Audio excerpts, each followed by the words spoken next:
sharing bomba. This is Afro-Boricua music, and it's music of resistance. So yeah, que viva Venezuela libre, Puerto Rico libre, Cuba libre, todos los pueblos libres.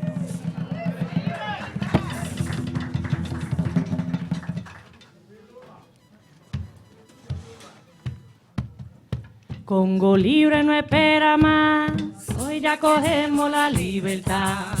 Congo libre no aguanta más, hoy ya cogemos la libertad. Hoy ya cogemos la libertad. Hoy ya cogemos la libertad. Hoy coge Susan su dignidad.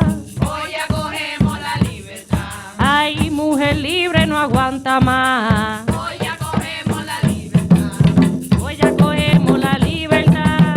Hoy ya cogemos la libertad. Coge la tierra indígena. Hoy ya cogemos la libertad. Ella es pa' todo y pa' todo da. Hoy ya cogemos la libertad.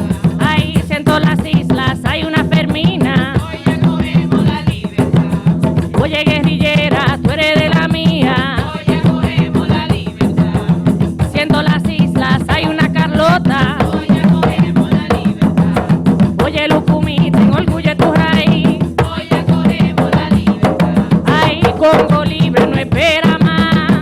Hoy ya cogemos la libertad. Ay, Congo libre no aguanta más. Hoy ya cogemos la libertad. No nacimos pa' desencadenar, Hoy ya cogemos la libertad. ni nacimos pa' esclavizar. Hoy ya cogemos la libertad.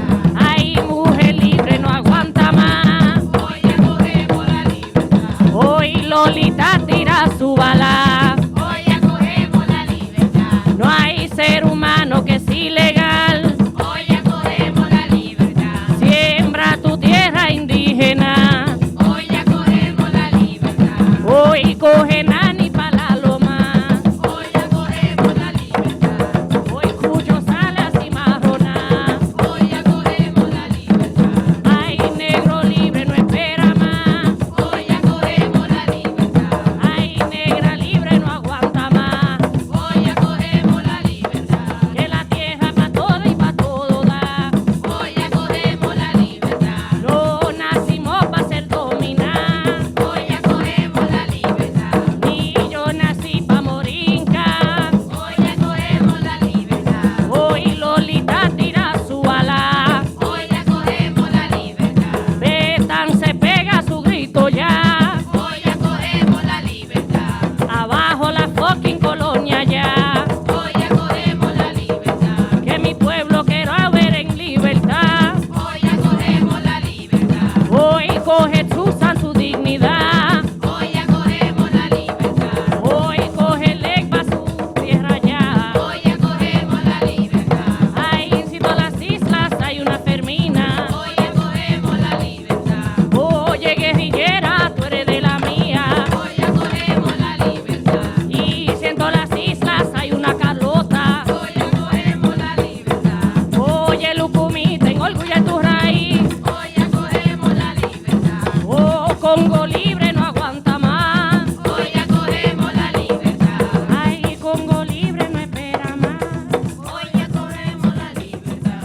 No hay ser humano que es ilegal. Hoy ya cogemos la libertad. Gracias. So yeah, we all come from long legacies of resisting and not giving our freedom away without a fight. And so we want to honor that legacy and allow that to continue.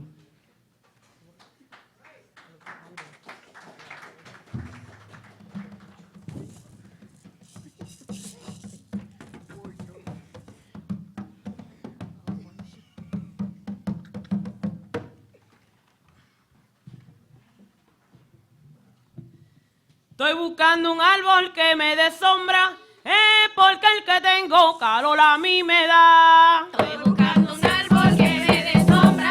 Ay, que baile bomba, que me responda. Estoy buscando un árbol que me dé sombra.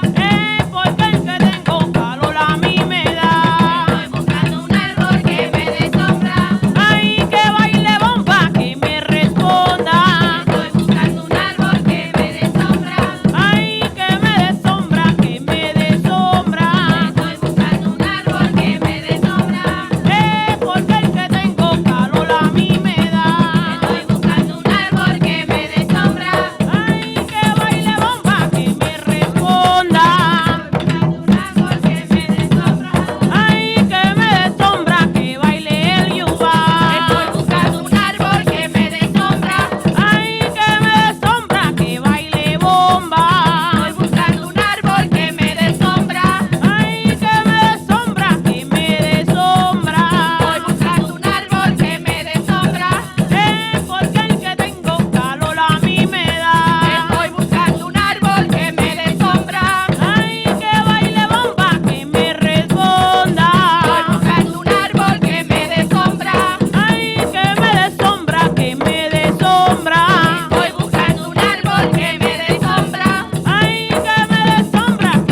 Okay. So this song is called Sentimiento. This song was written by Manuela Arciniegas, the director of Legacy Women after the earthquake in Haití. Ay Dios, ay qué sentimiento, mil huesos de la humanidad. Ay Dios, ay qué sentimiento, mil huesos de la humanidad. Ay Dios, ay qué sentimiento, mil huesos de la humanidad. Ay Dios, ay qué sentimiento, mil huesos de la humanidad. Vieron todos los ríos y mani no quedó nada.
Yeah.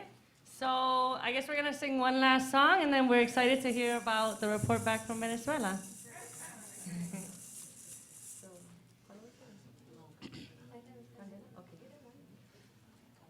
Candela, candela le damos, si quieren candela, candela le damos. Candela, candela le damos. Si quieren candela, candela le damos.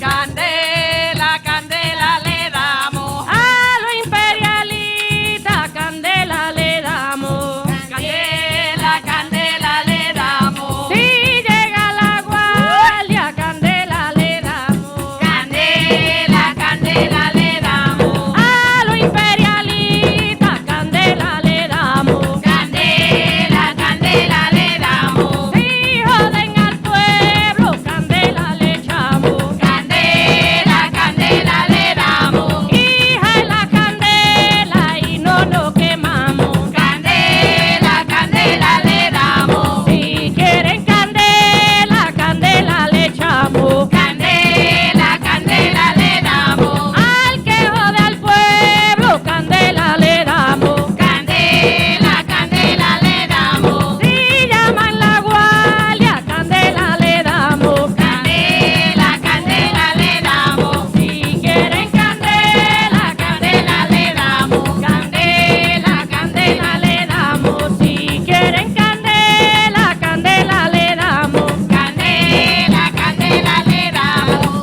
Quieren candela, candela le damos. Ay, si quieren candela, candela tiramos. Y candela, candela le damos. Candela, candela le damos. Si quieren candela, candela le damos. Candela, candela le damos. Si joden al pueblo, candela tiramos. Candela, candela le damos. Si quieren candela, candela le damos. A lo imperialista, candela le damos. Candela, candela tiramos. Candela, candela le damos. Si quieren candela, candela le damos. Si llaman la guardia, candela le damos. Candela, candela le damos. Candela, candela le damos. Si quieren candela, candela le damos. Al que jode al pueblo, candela le echamos. Candela, candela tiramos. Candela, candela le damos. Si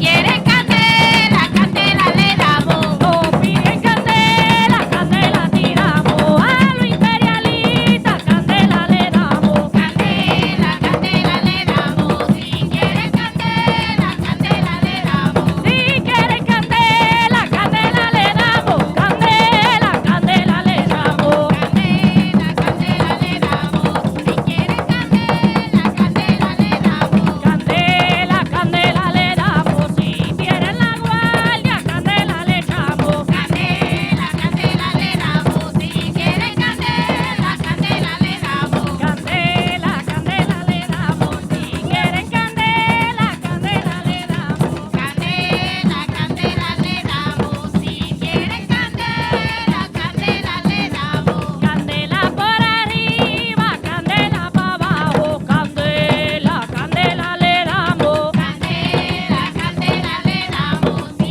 quieren candela, candela le damos. Candela, candela le damos. Si quieren candela, candela le damos. Candela, candela le damos. Si quieren candela, candela le damos. Hay candela para arriba, candela para abajo. Candela, candela le damos. Candela, candela le damos. Si quieren candela, candela le damos.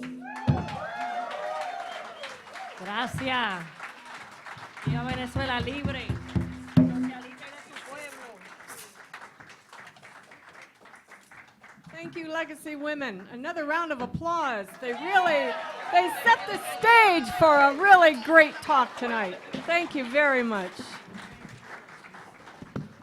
This is a little tall for me. We're setting up for the program here, and while we're doing that, I'd like to I'd like to ask Claudia to come to the stage. Claudia de la Cruz, who is going to say a few words about this wonderful space that we're in. ¿Cómo estamos, familia? Yo voy a tomar el micrófono. Candela. How many of you know what candela is?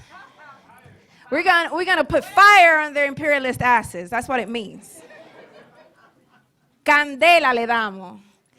I am very, very happy to welcome everyone into the space. I think I see some new faces. How many of you have been here? How many of you are here for the first time? Welcome to your home.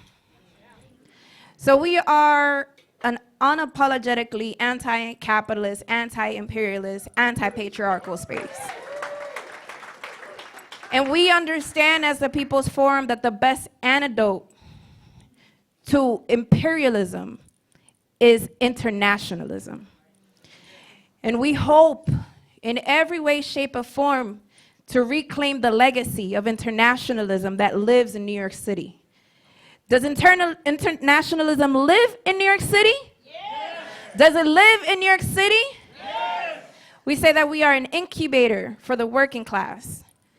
So our task is to be able to nurture and to provide anything and everything we have to build a movement that is a working class movement, a movement that has at the center and forefront the poor and dispossessed.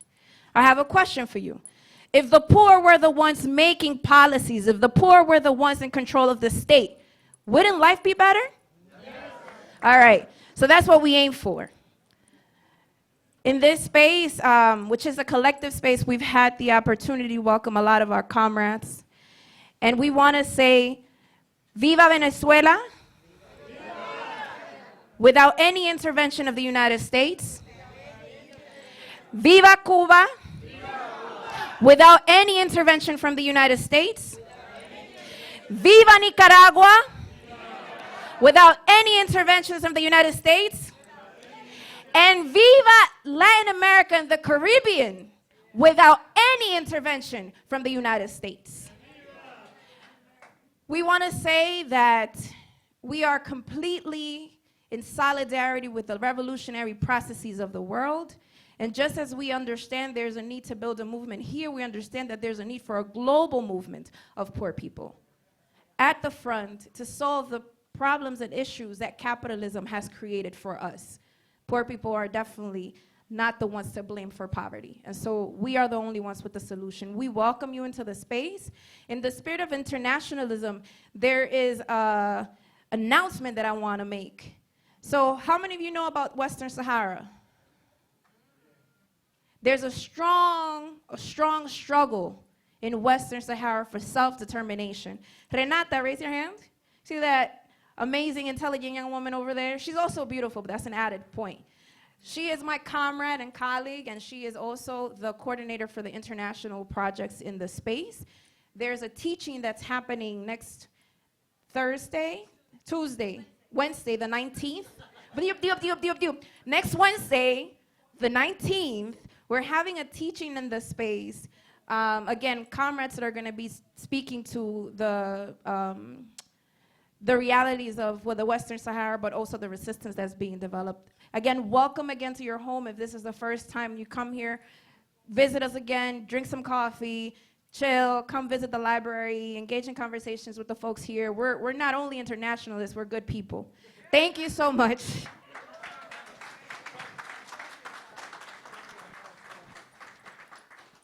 Thanks very much, Claudia. Okay, so I would like to invite our speakers to come to the table here. Dan Kovalik, who's just flew in from Pittsburgh, and Ann Fawcett Ambia, who's coming up. And our third speaker, Rolando Vergara, will be here in a little bit. He's running a little bit late. So let me just tell you a little bit how this forum came together. My name is Pat Fry, and many of you know me as a longtime labor activist and solidarity activist with Cuba, Venezuela, Nicaragua. and active in the peace movement. I just want to thank everybody who co-sponsored this event, a whole number of organizations that agreed to co-sponsor. This is really a part of building a movement to counter U.S. intervention in Latin America. Around the world, but we're focusing tonight on Latin America. And the idea for this forum came together last April, actually, a year ago April, after the events unfolded of what became clear to us as an attempted coup d'etat in Nicaragua. And the stark contrast between what was happening in Nicaragua and what was being presented in the media was so outrageous and continues to be.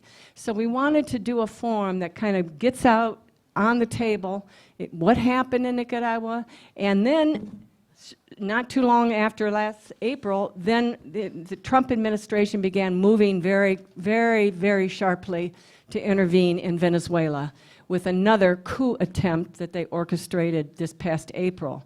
I was on a delegation in Venezuela when that happened, along with Anne, and there's several other people here that were on that delegation, so we want to talk about that. And then this month, just this month, more outrageous tightening of the embargo and the blockade of Cuba, and taking away or reimposing the travel restrictions on Cuba against us and our ability to travel there. So we're going to put all that together, and I'm going to call now on the person that's going to lead us through this evening, Estela Vazquez. Estela is a longtime leader of 1199 SEIU and a longtime activist in our movement. So take it away. Not so long, only since I was 14, and I'm 71 now. You do the math. Good evening, buenas noches, familia. Good evening, comrades in the struggle. I don't know if any of you follow the news, but I want to give you a very brief historical reference. Some time ago, around 1823, at the height of the struggles in the continent for liberation, for freedom against the European colonialism, the United States came up with the so-called Monroe Doctrine. And supposedly, the doctrine was to oppose European intervention in Latin America and the Caribbean. Actually, what the Monroe Doctrine was and continues to be was the U.S. justification to create their own backyard where they could use gunboat diplomacy against our people. I don't know how many of you are aware that earlier, a few months ago, Mr. Bolton said in an interview that the Trump administration was not afraid to use the word Monroe Doctrine.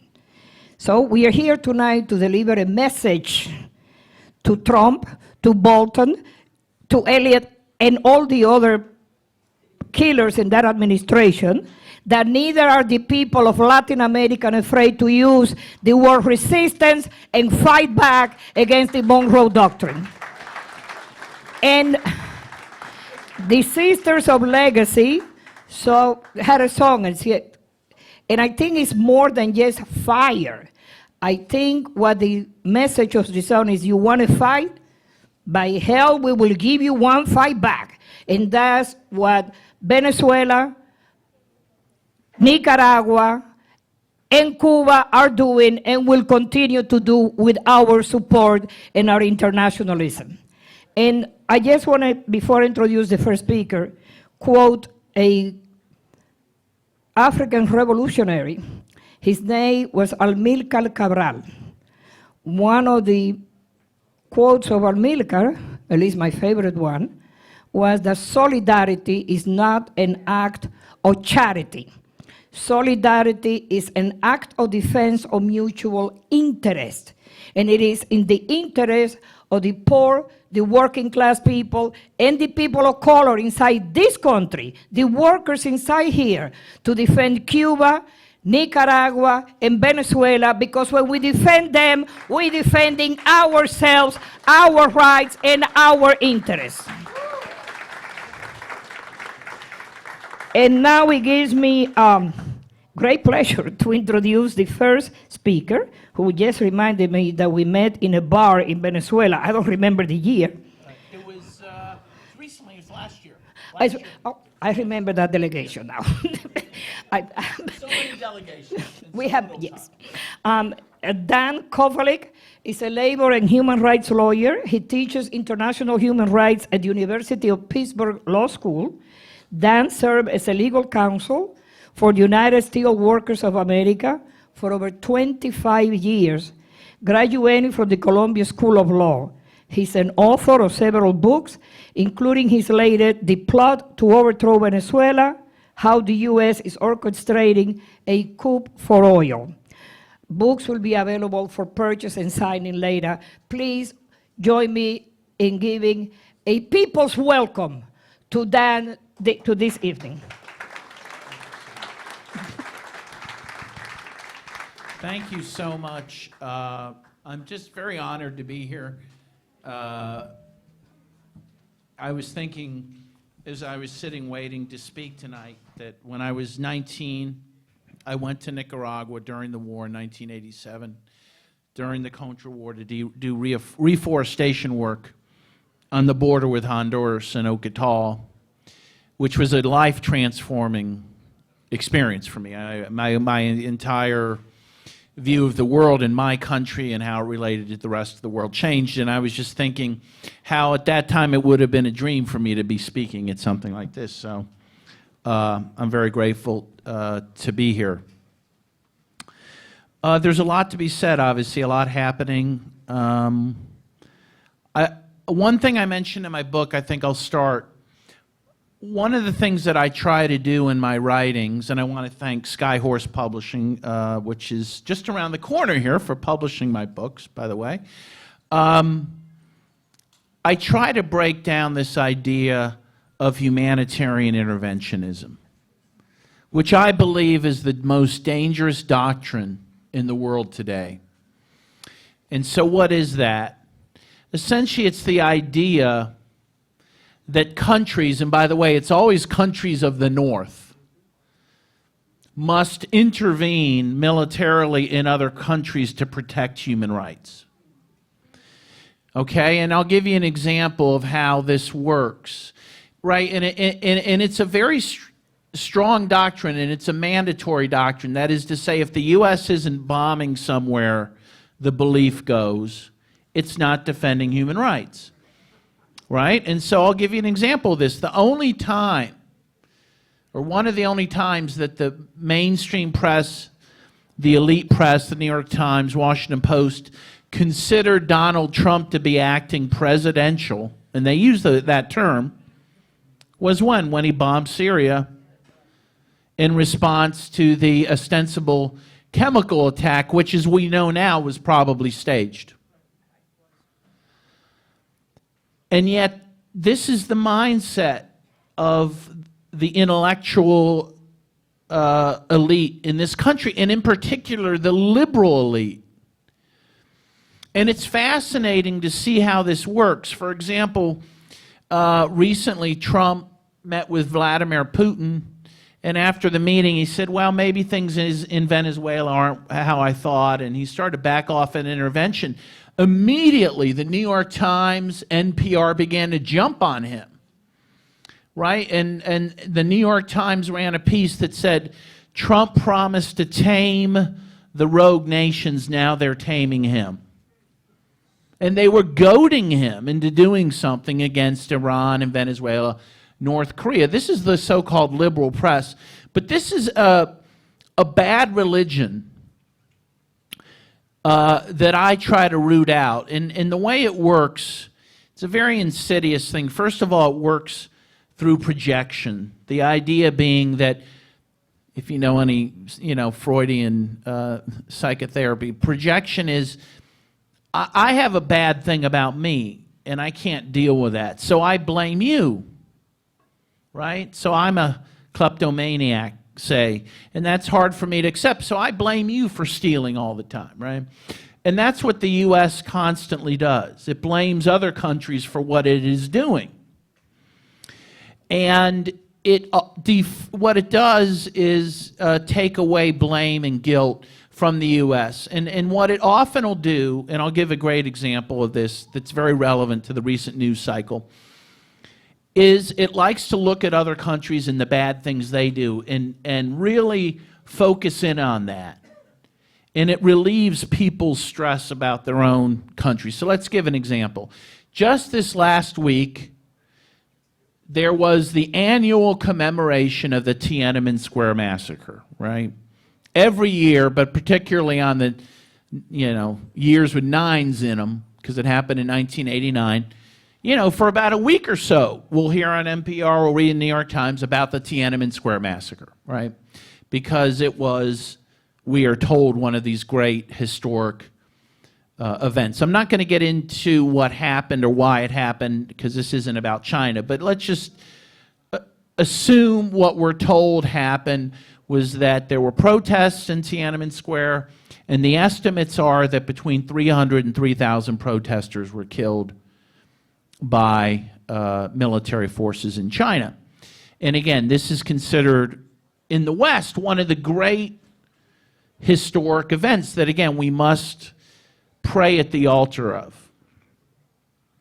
Meanwhile, 1989 was a year of other massacres, which we are not to speak of, because they are massacres that were done at the behest of the West. So, for example, how many people, now I have a very educated audience, so this may not work here, but how many people in the room have heard of the Caracazo? Can I see a show of hands? So, a goodly number, but a lot of people not. And how many, by the way, have heard about Tiananmen Square? Okay. So, the Caracazo, which is a word which comes from the word Caracas, but it didn't just happen in Caracas, was an event that took place in 1989. And what happened was the newly elected government of Carlos Andrés Perez, who had promised not to adopt IMF austerity measures, as soon as he was elected, adopted IMF austerity measures, which immediately resulted in the doubling of the price of gasoline and therefore of transportation. And so the poor people of Caracas, but other areas as well, who had been beaten down for years, decided enough was enough. And they rose up in protest, very similar to folks in Tiananmen Square. And the government immediately took off the gloves, suspended constitutional rights, and the military and police went out and started murdering people. The estimate of those killed is anywhere between 300 and 3,000 people, almost identical to Tiananmen Square. Mass graves were found later. This is an event that was not worthy of the Western press to discuss, much less to commemorate. And yet, the same number of people are estimated to have died in a country of only, at that point, about 25 million, as opposed to China that had about 1 billion. So by proportion, the number is much greater, right, in Venezuela. And what happened in China as a result of the Tiananmen Square massacre? Nothing. Things went on pretty much as usual. What happened in Venezuela? Hugo Chavez happened. This is what gives rise to the movement that 10 years later would bring Hugo Chavez into office. And as Noam Chomsky would say after Hugo Chavez died, Chavez in turn would help liberate Latin America after 500 years of domination by Spain and then the United States. And so the event in 1989 in Venezuela was much more historically significant. It was transformative. And yet we're not to talk about that event. We don't commemorate that. We don't see people standing in front of tanks in Caracas. This is how the propaganda system works. As I mentioned, I'll mention two other events of 1989, which either you've never heard of, or if you did, you probably forgot about it. And I have to be reminded of these things too. It's so easy to forget. So 1989, there were two other massacres that were transformative. You had the invasion of the U.S. of Panama. Do you remember that? In which it's estimated hundreds, if not thousands, of working class people were killed by the U.S. in Panama City. All ostensibly to get rid of Manuel Noriega. And why? Because he was dealing with drugs? No, he had done that a long time, and he was an agent of the CIA when he was doing that. No, because he started to refuse to allow Panama to be used as a staging ground for the Nicaraguan Contras. And so, in retaliation, it wasn't enough that we just go in and get Noriega. No, we leveled working class areas of Panama City. Again, and when George H.W. Bush, who ordered this invasion when he died recently, you rarely heard this in his bio, his very laudatory bio, by the way, that most of the papers and press gave. Finally, I'll just mention the other massacre, which is, again, not worthy of speaking with, but which is also quite significant, and that is the one in El Salvador in 1989, in November of 1989, in which 6 Jesuit priests were murdered by U.S.-backed forces, along with their housekeeper and her daughter.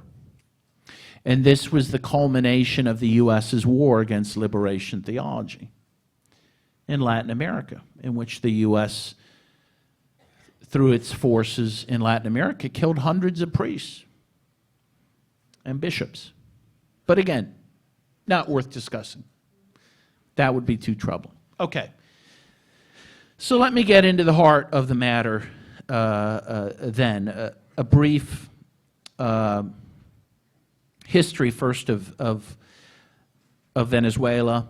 Again, for most of you, it's just a refresher course. But, you know, as one commentator said, the U.S. is the land of amnesia. So we need to be reminded of things all the time. So Hugo Chavez was elected president in 1998. He was inaugurated in 1999. So this is the, 20th anniversary of the Bolivarian Revolution that he led. He immediately did some things to transform Venezuela. First of all, he immediately began social programs which impacted very positively the poor. And year after year, Venezuela since 1999 has been lauded even by the World Bank and IMF for reducing poverty and extreme poverty.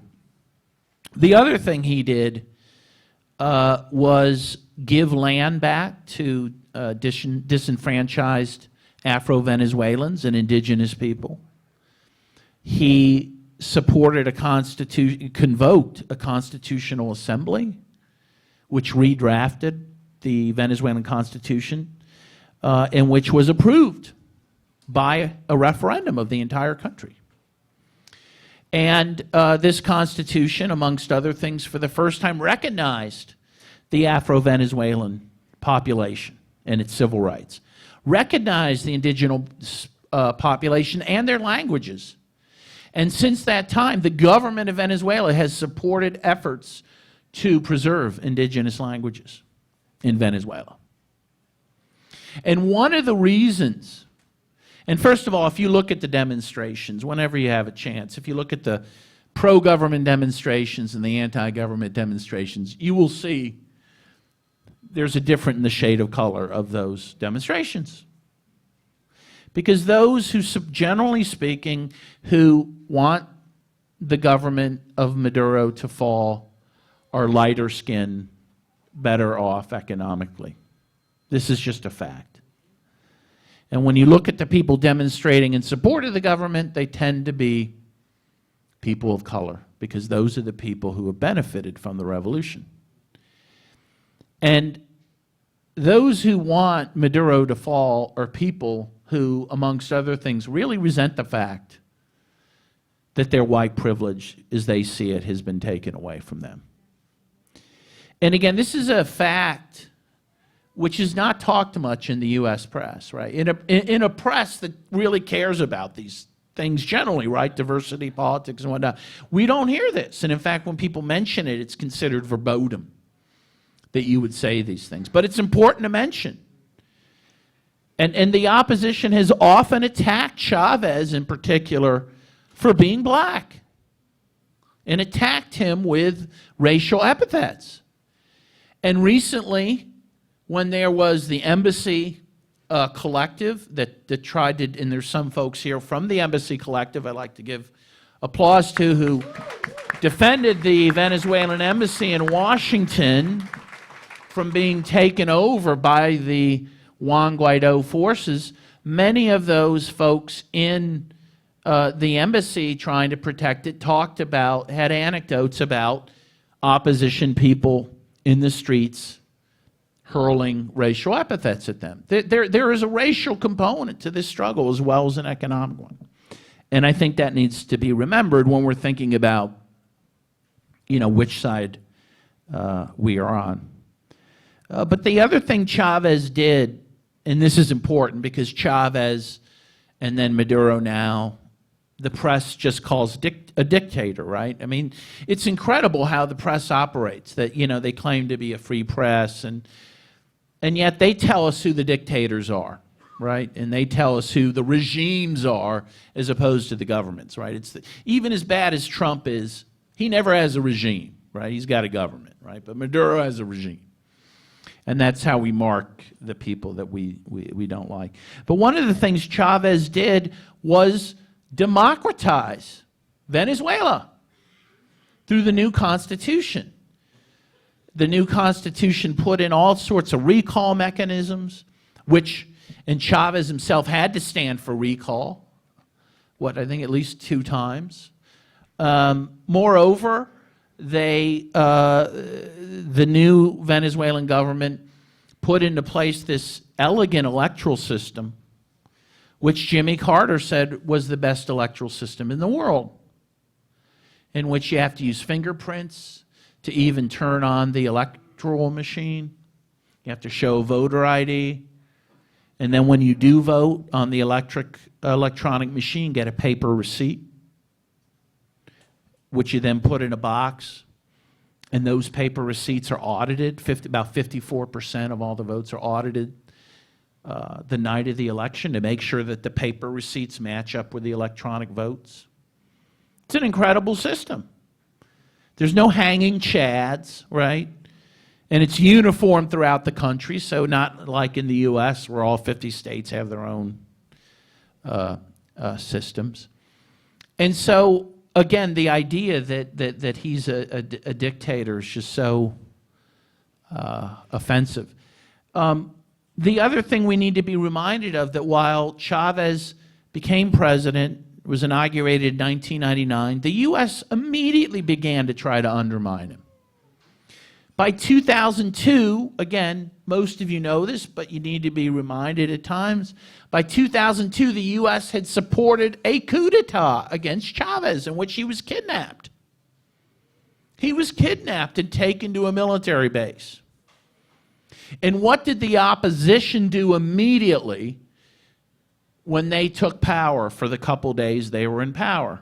First of all, the U.S. immediately recognized the coup government, with the New York Times running an editorial saying democracy is now being restored in Venezuela.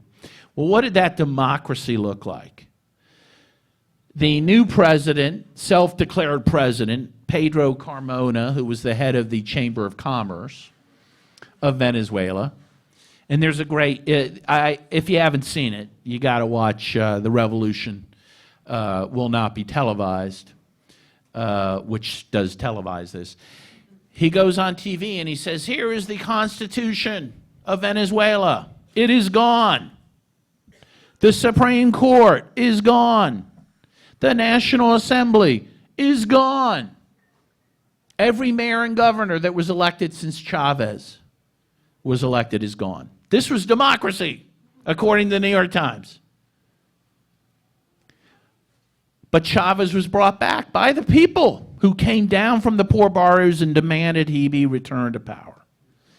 Again, as this movie I mentioned shows, and it's a beautiful thing. I cry every time I watch it. It's probably second only to The Godfather is my favorite film. But it showed the nature of the U.S., of the opposition, and of Chavez, because what does Chavez do? He was kidnapped. And yet he declared a general amnesty for the Coosters. Can you imagine if you or I kidnapped Donald Trump and he was returned to power? We would be vaporized, right? We would be a pile of ash. Right? No, without kidding. There's no, And yet, Chavez forgave his captors. And some of them went on to run for president later. Meanwhile, and I've been given the note that I'm basically out of time, unfortunately. I always have a lot to say, but let me just go quickly then. So the U.S. then supported an oil strike in Venezuela, which crippled the economy. Then in 2014, and this is a well-accepted truth, but not one discussed a lot, the U.S. and Saudi Arabia in 2014, after Chavez died, they colluded to lower the price of oil internationally. Saudi Arabia, with the U.S. approval, flooded the market with oil. It reduced oil, you'll recall, from somewhere around $125 a barrel to a low of about $25 a barrel, maybe even lower. Well, as the Independent of London, very well-respected newspaper, mentioned, while those moves hurt countries like Iran and Russia, they devastated Venezuela, which relies for about 80% of its revenue on oil sales. So this was a huge blow to Venezuela. And then you may remember Obama twice declared Venezuela a unique threat to U.S. national security. He could never really explain how they were, but he said they were. And he imposed sanctions which began to lower their credit rating and make their ability to borrow much more expensive. Because that's how it works in the world, right? When you're less creditworthy, when you're poor, you got to pay more interest, right? Yeah. Doesn't make sense to me, but that's how the world works. And then, of course, once Trump is elected, he really digs in. And in August 2017, he imposes sanctions which prevent Venezuela from getting any loans or funds on the international market. And that really devastates Venezuela. And so according to Jeffrey Sachs, very well-respected economist who teaches uptown at Columbia University, he estimated that since that time, since August of 2017, over 40,000 Venezuelans have died because of those sanctions. 40,000. And he estimates more than 40,000 will die this year because of those sanctions. And now we've only upped the sanctions, right? So we've now frozen billions of dollars of Venezuelan oil revenue in the U.S. It's their money. We won't give it to them. The Bank of England has $1.5 billion of Venezuelan gold reserves. Won't give it to them. This is highway robbery that's happening here. And this is what we need to oppose. Meanwhile, and again, I didn't even get to Nicaragua, but maybe in the question-answer period I will, but let me just say a couple things about Nicaragua. They just passed, it was mentioned, the NICA Act, which has now cut them off from international financing, from the IMF, World Bank, which they were using, again, to lower poverty in Nicaragua. When they were successful, they had lowered it by about the Sandinistas had lowered poverty rate by about 40% since their re-election in 2006. The economy had been growing every year by 5% under the Sandinistas. And now this new round of sanctions is going to devastate the people of Nicaragua. And again, to reveal the nature of the forces that the U.S. would impose these sanctions, and that the opposition there, the ones that attempted the coup over the summer, they went to Congress to to lobby for the NICA Act. They were lobbying for it even before the crisis last summer. And Daniel Ortega recently made a deal with the opposition. If he granted an amnesty, a general amnesty for all those engaged in misconduct over the summer, which included, by the way, murdering 22 police officers and many Sandinistas. They just found a Sandinista, the remains of a Sandinista, Bismarck Martinez, who had been disappeared by the peaceful opposition. If he gave an amnesty to those people, they agreed they would go to Congress and try to get the NICA Act lifted. Well, Ortega has just granted a general amnesty, and the opposition won't go and get the NICA Act lifted. That's how these folks work. Meanwhile, the last thing I'll say is, last year, and this is fascinating, because you'll hear a lot of leftists attack Nicaraguan Sandinistas and Ortega, and one of the things they say, oh, he's a machista, and it's a machista culture, and blah, blah, blah. Last year, the UN ranked Nicaragua as 5th in the world for gender equality. The top 4 were Finland, Sweden, Iceland, and Norway, and out of nowhere comes Nicaragua. The US wasn't even in the top 10. And the last poll that I saw from M&R Consulting showed that Daniel Ortega has 55% support of the population. So, in any case, the last thing I'll say, you know, the opening was that solidarity isn't just about helping others, it's about helping ourselves.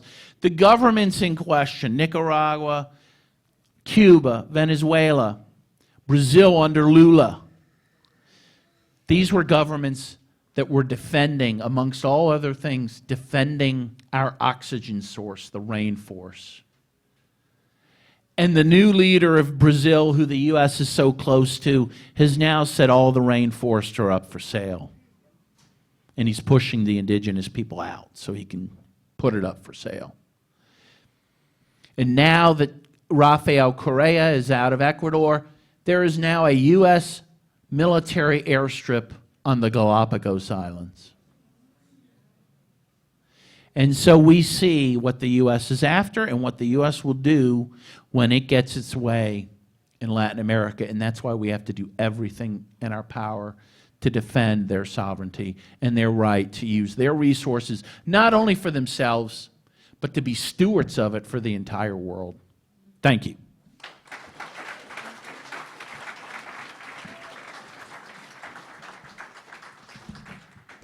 Thank you. Thank you very much. There will be a period of questions and answers after all the speakers finish making their presentation. Just want to take a moment to recognize some of the distinguished guests that we have with us today. Frank Goldsmith, representative of the World Federation of Trade Unions. Bienvenido, Frank. And for those of you who do not know the World Federation of Trade Unions, 90 million trade union members around the world. Thank you, Frank. We also have with us, and let me give a translation of something. In Spanish, promesa means a promise. And after the devastation of the hurricane in Puerto Rico, plus the other hurricane, which was the death that is killing more people in Puerto Rico than maybe even the hurricane is killing, some of the promesa plans were to cut people's pension by 25%. So the United States created this so-called Promesa Board. It's a fiscal oversight board established basically to guarantee the profits of Wall Street, to guarantee that the hedge funds and the vulture investors, capitalists from Wall Street get their money. And we have with us two distinguished guests, Jocelyn Velasquez, spokesperson, and Rogelio Maldonado, coordinator. Welcome, bienvenidos. And they represent the resistance movement in Puerto Rico. Please give this brother and sister a New York welcome, a people's welcome. And they will be making some remarks later in the program. And this is the problem when you get to a certain age. You need glasses to read close, far. It is a great pleasure to introduce our sister, a member, she's a retired public interest attorney who represented New York City workers in housing court and in other matters.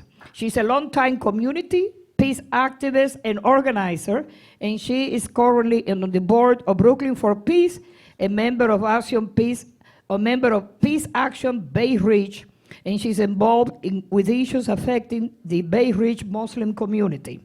And Fawcett Ambia is a member of the delegation, of the recent delegation that went to Venezuela from April 26th to May 5th, and she will be giving us a report on some of the aspects of the experience during that memorable trip. And please. Is this working? It's not on? How do I turn it on? It's on? Oh, okay. Yes, I decided at the last minute to go to Venezuela with my partner, finding out about the trip about a week and a half before we left. And I thought, great, I'll actually be in a socialist country for May Day. Little did I know that we were going to be there for a fake coup attempt on April 30th. Dan has given you the background. This is not the first time that there's been a coup attempt orchestrated by the United States against the Bolivarian government. However, I'm going to just give you a little bit of information about our experience. Behind you, you see pictures of the members of the delegation. We were 1 Canadian and 7 Americans. 5 of us, including me, are here if you want to stand up so that people can come ask you questions afterwards.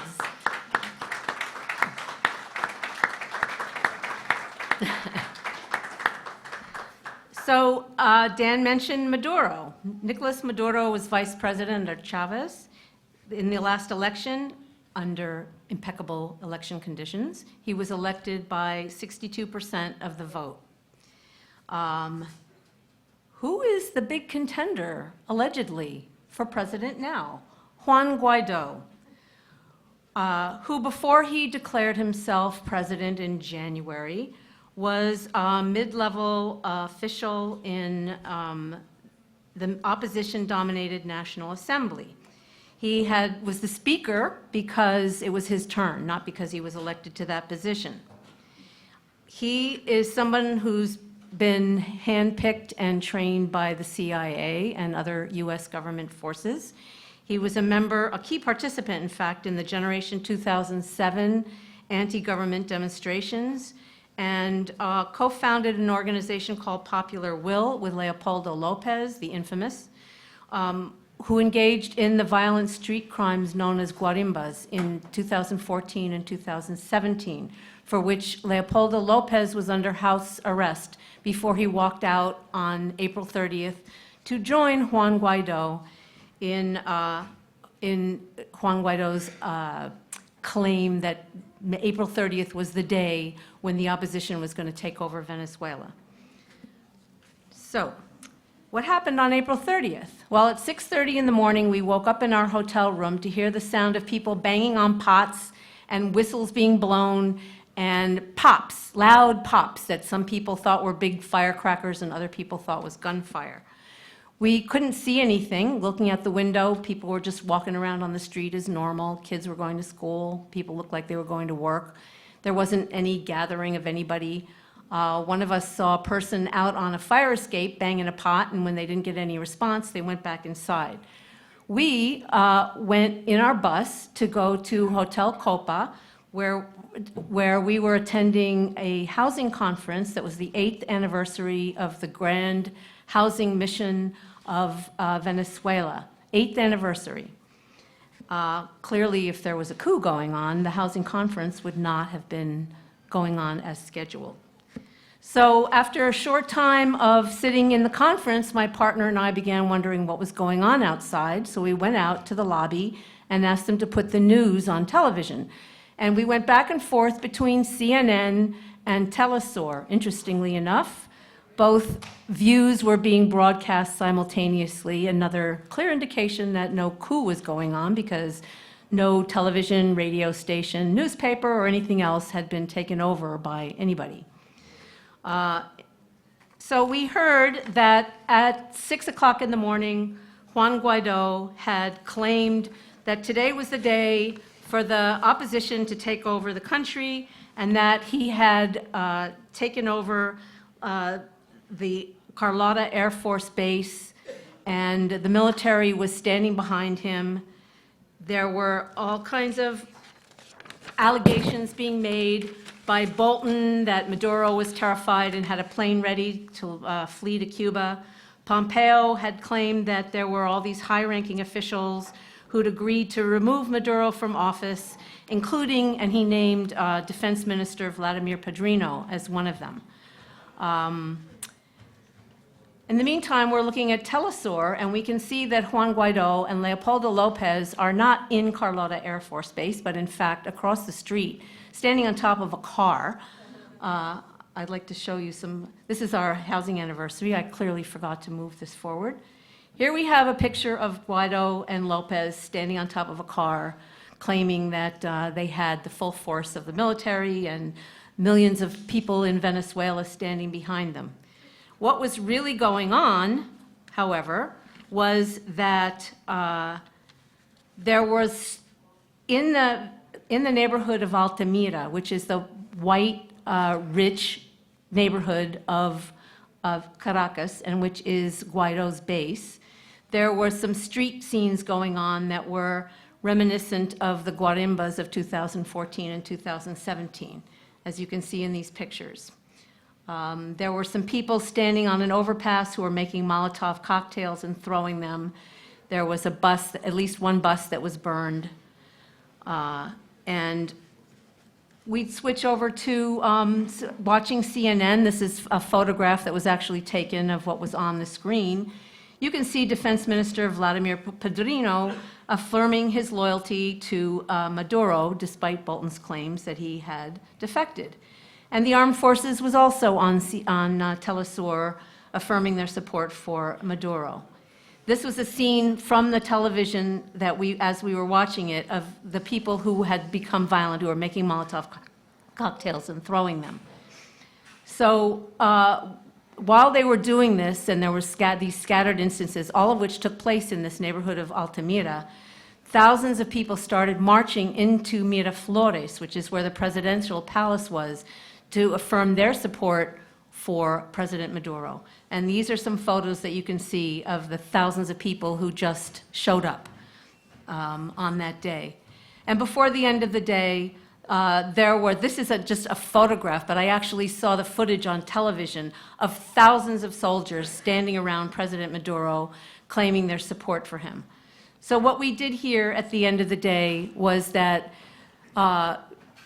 while Guaido was still claiming to have been successful, he was going into hiding, as did Leopoldo Lopez, as did about 100 military defectors, while the rest of the people were, standing firm with the military.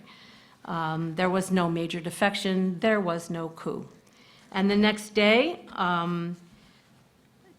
thousands and thousands, hundreds of thousands of people poured into the streets in support of President Maduro. Largely, it was one of the biggest demonstrations that Venezuela has seen, and a lot of it was exactly because of the ridiculous coup attempt the day before, and the fact that people wanted to make it very clear that they stood behind the Bolivarian Revolution and President Maduro. This is a street that we were walking down, a feeder street, just to get down to the area where the stage was, where Maduro was going to be speaking. And after we went through security clearance, we were up on a stand on the side of the grandstand that President Maduro was going to be speaking on, so we had a view looking down at the audience. When President Maduro came out, this is the reaction that he got. And we heard that there were 400,000 Chavistas who arrived in Miraflores that day, walking from all over, not just from Caracas, but from neighborhoods all over. People had started marching at 10 o'clock in the morning. At 5 o'clock at night, people were still arriving. This was, again, the view that we could see from the grandstand, where a crowd counter among us said that this was about 40,000 people that you could see from from the stage, just the area where we were. So, what happened after that is that we started going, we were planning to leave Caracas, but because of this coup attempt, the government decided for our safekeeping that we should stay in the Caracas area. So I just want to show you some street scene shots that we took that show what life looks like in Caracas on the weekends. And all of these shots here are in the neighborhood around our hotel. Now this is walking over towards Simón Bolívar Plaza on the weekend again, where you can see all kinds of activities going on for children, street theater. This is an actual open meeting. Oh yes, this is such a repressive government that you have an example here of an open community meeting where we actually heard people talking about why there was a shortage of medicines in Caracas because the newspapers, good grief, the newspapers there are several different kinds of newspapers and they're not all in support of the Bolivarian Revolution. This is what happens in the evening on the weekends in Simón Bolívar Plaza. So what I'd like to talk about as fast as I can is that we learned at the conference that in the Venezuelan Constitution, people actually have a right to housing, a right to education, a right to health care, a right to social services, and a right to jobs.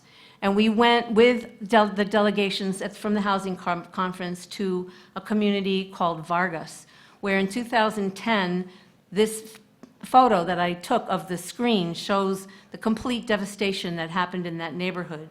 And today you can see the housing built behind the crowd of people who came out to welcome us, where there's housing for 420,000 people.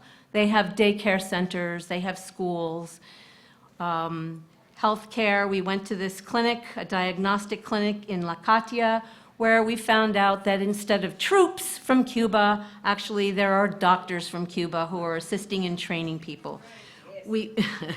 We went to a Fabricio Ojeda, which was a vegetable and rabbit and poultry farm, where we saw greenhouses where tomatoes, which don't naturally grow in the climate of Caracas, were growing, and where we met a Cuban agronomist who was teaching people how to grow food in the greenhouses. We also went to a place where the CLAP food is being distributed. CLAP is a program that was created by Chavez in 2016 to shield the most vulnerable sections of the population from hunger.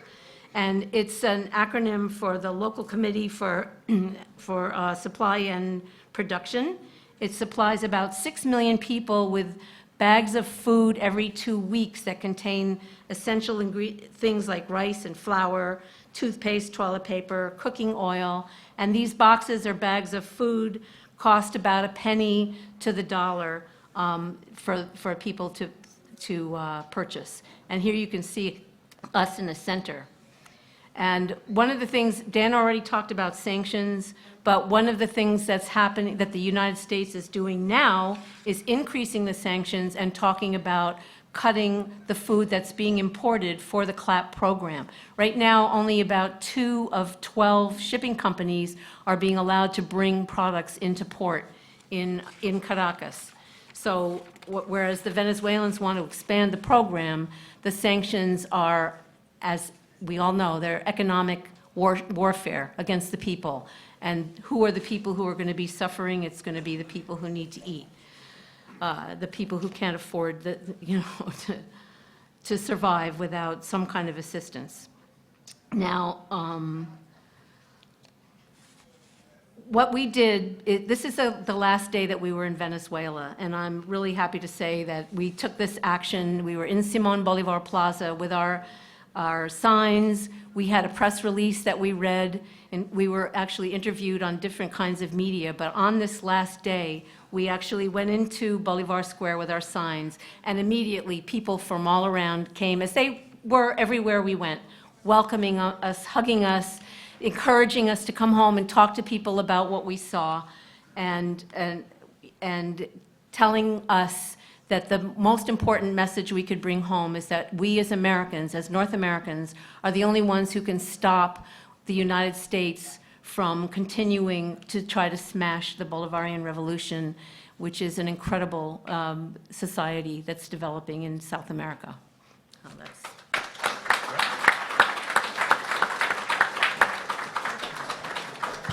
Thank you very much, and gracias. And I would like to point out that apparently the rich white Venezuelans don't learn their lessons. They like coup d'etats or attempt of coup d'etats in April. The one against Cesar Chavez was on April 11 of 2002. And you know what? It ended up just like this one ended, with millions of Venezuelans taken to the street, the military standing with Chavez, and it took a few hours for Chavez to come back from the island where they have taken him back to Miraflores, where millions of Venezuela welcome him. And if you haven't seen the film, there was a film made by some Irish journalists that is titled "The Revolution Will Be Televised." No, the song was "The Revolution Will Not Be Televised." The film is "The Revolution Will Be Televised" because it was televised in that documentary. And the song is by, I'll remember the name of the person who, Gil Scott-Heron, "The Revolution Will Not Be Televised." And you should listen to that song also. I would like to, before we open the floor for questions, I would like to ask Sister Jocelyn Vazquez and compañero Rogelio to please address the audience and say a few questions. Talk to us about what is going on in Puerto Rico, what you're doing here, how that solidarity needs to be expressed by workers in the U.S. with workers in Puerto Rico. Jocelyn? Buenas noches a todas y a todos. Como les dijeron, mi nombre es Jocelyn Velázquez, soy portavoz de la jornada Se Acabaron las Promesas. Es un grupo que nos dedicamos, ¿verdad?, a denunciar la ley promesa y la Junta de Control Fiscal que fue impuesta por el gobierno de los Estados Unidos. Nos encontramos aquí en el marco de las vistas del caso de Puerto Rico en las Naciones Unidas. No sé si ustedes están conscientes de que a pesar de que la relación de Puerto Rico con los Estados Unidos es una colonial... Ok, me dicen que hable más suave, perdón. No.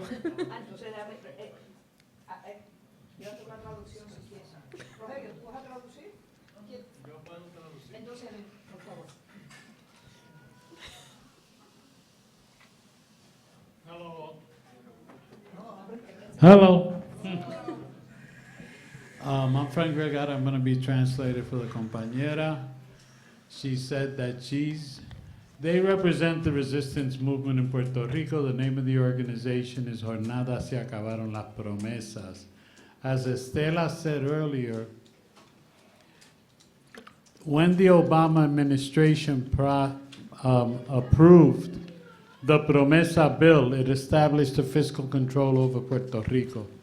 The response in Puerto Rico to by a new generation of activists was to stop the first meeting of the Fiscal Control Board in Puerto Rico. Thousands of young people, old people mobilized and they shut down the meeting. That was followed by a series of demonstrations, confrontations, arrests.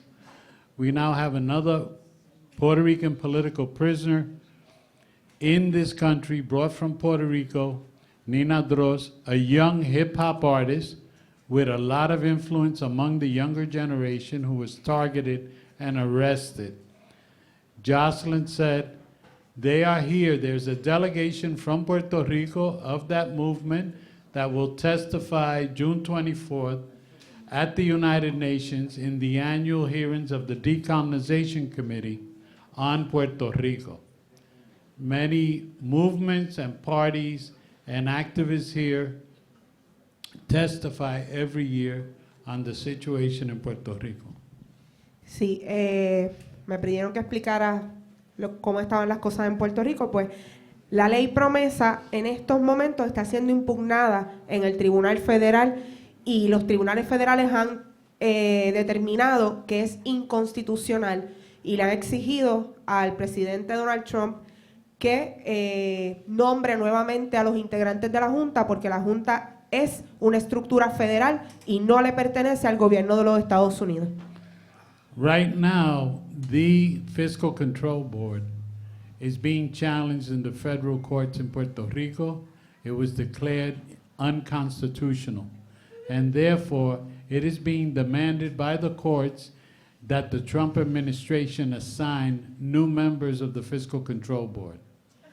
A pesar de que las Cortes Federales han dicho que es inconstitucional, han planteado que todas sus decisiones son legales. Even though they have declared the Fiscal Control Board unconstitutional, they simultaneously declared that all its decisions are constitutional. An oxymoron. En estos momentos, la Junta se dispone a imponer lo que ellos llaman un plan de ajuste fiscal. At this point, what the Fiscal Control Board is doing is developing a plan to impose fiscal control over the institutions of the island. Ese plan implica el cierre de 300 escuelas. This plan calls for the closing of 300 schools, La reducción de un 10% en las pensiones de los trabajadores y las trabajadoras. a reduction of 10% in the pensions of all workers, La reducción en los servicios de salud a reduction in all public health services, y un acuerdo para la Autoridad de Energía Eléctrica que aumentaría el costo de las facturas de luz hasta de un 30, 40 o un 50% dentro de 40 años. and it's calling for the Electrical Authority to raise electrical bills 40 to 50% over the next 40 years. A pesar de ese plan de ajuste fiscal, ellos aún no establecen cuáles son los servicios esenciales. Even though that's a plan to impose fiscal austerity over the island, they don't establish what are the provisions in order to provide services across the board. Y se niegan a auditar la deuda. Oh, and they refuse to audit the debt. Nosotros hemos exigido que la deuda tiene que ser auditada porque no hay sentido en que nos impongan tantas medidas de austeridad mientras no nos explican quién gastó el dinero, por qué lo gastaron, para qué lo gastaron. And we insist and demand that there has to be an audit of the debt, because there has to be an explanation of what monies have been spent, how they've been used, and who've taken control of those funds. Así que pues ese es el trabajo que hemos estado haciendo los pasados años, denunciando que Wall Street y estas grandes corporaciones se lucraron de las arcas de nuestro país, ahora lo quebraron y quieren obligarnos a pagar una deuda ilegal, imperial, y que nos está arrastrando a la miseria. So this is the work we have been doing over the last couple of years, denouncing these measures of austerity over all sectors of the economy. Así que queríamos también aprovechar el espacio, ¿verdad?, para invitarlos al foro de Pro Libertad, que va a hablar sobre Cuba, Venezuela y Puerto Rico. Va a ser mañana a las 7 de la noche aquí en el People Forum, y quisiera, ¿verdad?, que nos acompañaran. And we want to take this opportunity to invite you to the forum that's going to take place here tomorrow night at 7 around Cuba, Nicaragua, Venezuela, and Puerto Rico, which we'll be speaking at right here at 7 p.m. tomorrow, which is sponsored by the Pro Libertad Freedom Campaign. Nada, por último, cuando hablamos de las intervenciones norteamericanas y del imperialismo yanqui, no podemos descartar el tema de Puerto Rico. Es parte de la gran deuda que tiene el gobierno norteamericano con el Caribe y con Centro y Suramérica. And when we speak of U.S. imperialist interventions in Latin America, we cannot do so without speaking about Puerto Rico, who is an intimate part of U.S. interventions into Latin America, Central America, and the Caribbean. Muchas gracias. Thank you very much. Muchas gracias a ti, Jocelyn, and thank you very much, Frank, for your translation. And before we continue, we're going to And will you be able to take one hand mic to people that may want to ask questions from the floor? Before we continue, I want also to recognize our brother, one of the leaders of the Solidarity community with Venezuela, William Camacaro. William, bienvenido. William will be taking a delegation to Venezuela this year, August 19 to the 28th. Please see him after the end of the event if you're interested. And also, I have to recognize that I made a boo-boo. I made a mistake. The title of the movie, thank you for the correction, William, is "The Revolution Will Not Be Televised." If you have not seen the movie, please, please, I urge you to watch the film, because it's an early play of what the United States tried to do, and the Venezuelan people stopped it. I also want to mention that we have members of the Code Pink organization, which very courageously were in the Venezuelan embassy in Washington, D.C., trying to stop defending the right of the Venezuelan building, and the police intervened. Now we would like to open the floor for questions and answers. Raise your hand, and we will get a mic to you as soon as possible. Any questions, comments? I just would like to add that William was the leader of our delegation when we went to Venezuela as well. And he was the Travel with him. And I have been in a number of delegations with that he was also the leader. He's a great delegation leader, and it's a worthwhile going with him to Venezuela. Yes. So the floor, and please express your solidarity and support to William. Come on, a people's applause. Woo! Woo! And please identify yourself. Okay, my name is Ike Nahum. I'm active in the Cuba Solidarity Movement and opposition to the U.S. aggression against Venezuela for many, many years with the New York, New Jersey Cuba Sea Coalition. I happen to have been lucky enough to have been in Cuba over May Day while what I call the virtual coup was collapsing. And it was quite an experience to march or to be part of the May Day celebration, where 1 million Cuban workers were in the streets. You could see Venezuelan flags. The spirit of solidarity with Venezuela just permeated that. And then the next day there was a solidarity meeting with hundreds and hundreds of fighters from across Latin America. We were able to hear Adnan Chavez, who is the ambassador of Venezuela to Cuba, and to basically to announce to everybody the facts that you've been relating. So I just wanted to say that, and you know, to the other link and the inspiration, and just to make the point that as soon as their own mess, their own fiasco and debacle collapsed, what did they do to try to blame? They blamed it on Cuba with all this ridiculous nonsense about 20,000 soldiers. So if you could comment on that, thank you. Yeah, well, and I learned this again when I was in Nicaragua in the 80s, you know, that they used to say that Cuba was trying to Cubanize Nicaragua, right? And of course, what we were told is, well, they're just sending teachers and doctors, you know, and you know, what they've done in Venezuela is incredible. The doctors go to very poor, rough areas that Venezuelan doctors are afraid to go to and, you know, minister to those people. And Cuba, I think, truly knows what solidarity is about. You know, I was reminded of this, again, something I had forgotten. You know, this movie or this series, Chernobyl's out now. Again, clearly a propaganda piece to get your hatred against Russia going, right?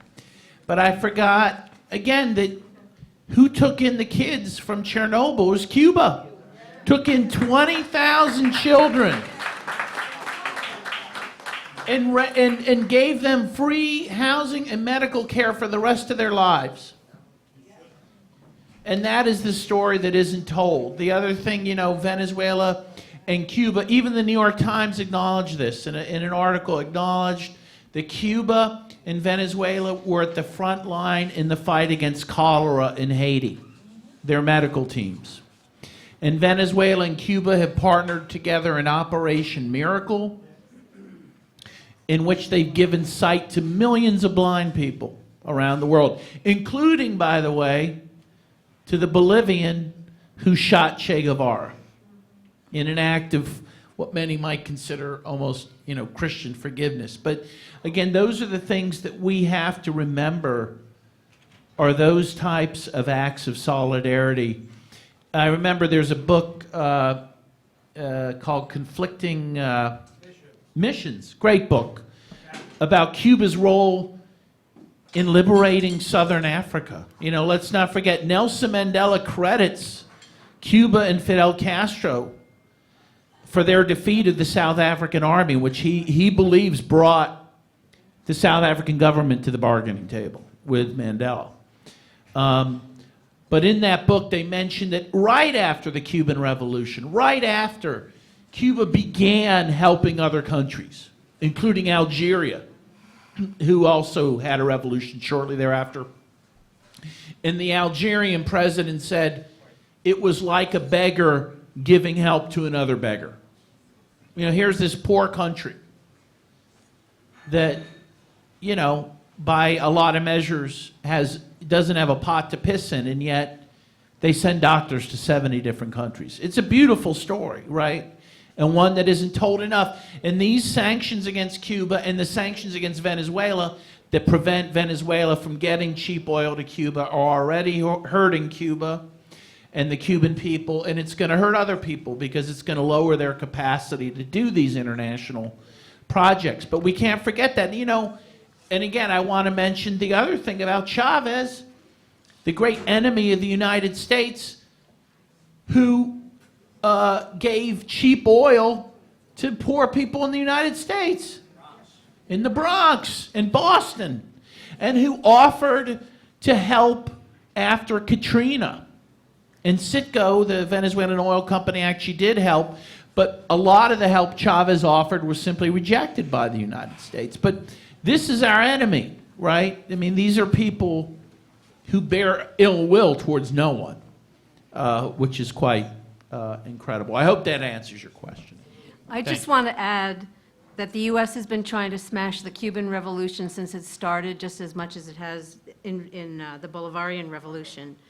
And for the U.S. press to claim that Cuba's contribution to Venezuela has been to send troops is just another piece of their usual propaganda and a way of gearing up to increase the sanctions against Cuba, which they're currently doing, as well as to prepare for an invasion.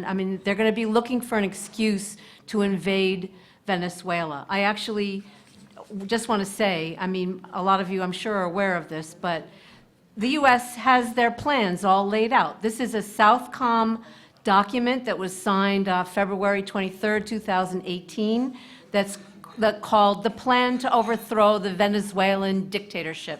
As Dan mentioned, that's what they call a socialist government. And it lists all kinds of things that should be done, from the sanctions to trying to get the Venezuelan military to back the opposition government, but if they don't move fast enough, that's going to get the U.S. troops involved in the country, as well as things like insulting and offending President Maduro, which Marco Rubio has been particularly good at doing. And it's not just about oil. It's not just about natural resources. There's another thing as well, which is that it's a threat to the United States way of life for North Americans to see a society that actually is successfully putting people before profits.